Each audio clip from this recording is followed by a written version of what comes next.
Simple Hans. Once the king lived happily with his daughter, who was his only child. Then, all of a sudden, she gave birth to a baby, and no one knew who the father was.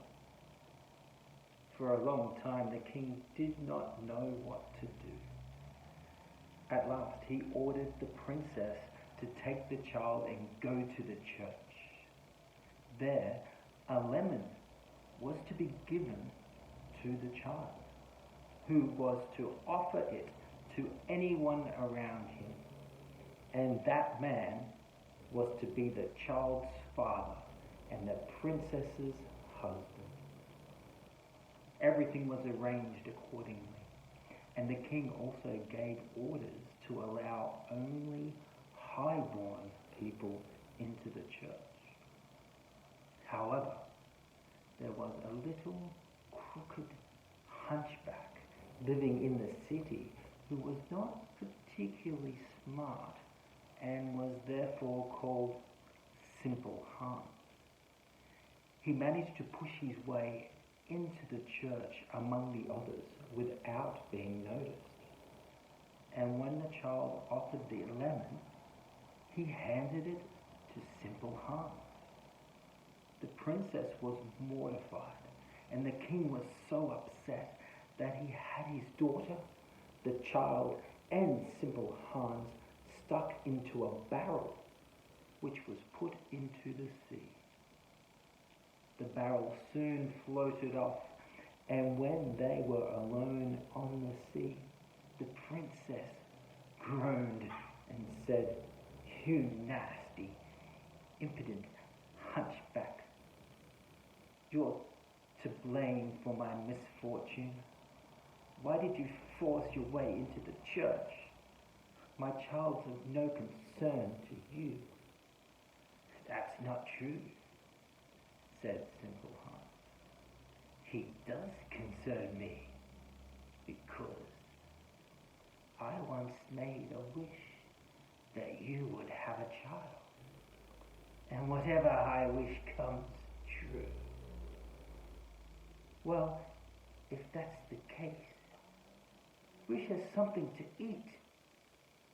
"That's easily done," said Simple Hans, and he wished for a dish full of potatoes. The princess would have liked to have something better.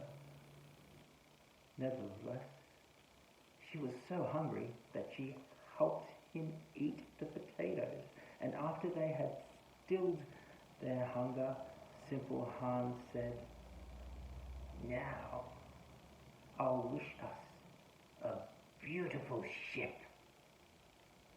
No sooner had he said this than they were sitting in a splendid ship that contained more than enough to fulfill their desires.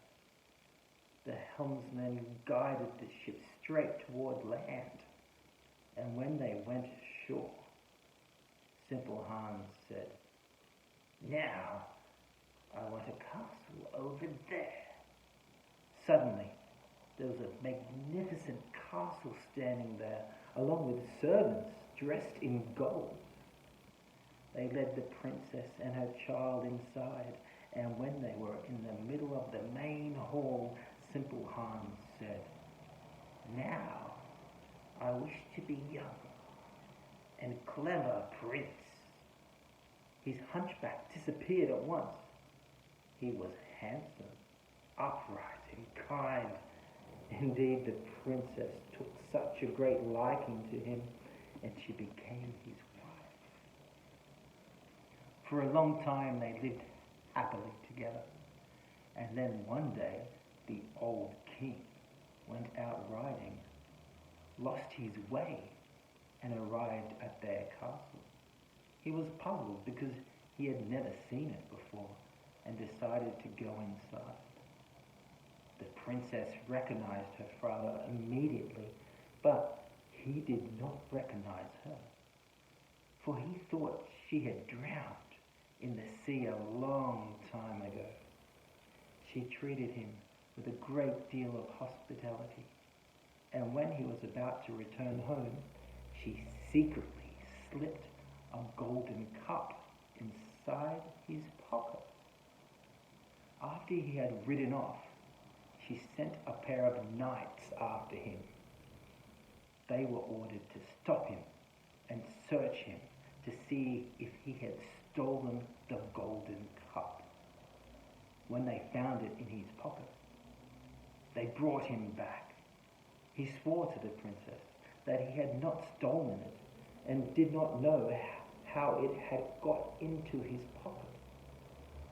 That's why, she said, one must beware of declaring someone guilty too rashly. And she revealed to him that she was his daughter. The king rejoiced, and they lived happily together after his death. Simple Hans became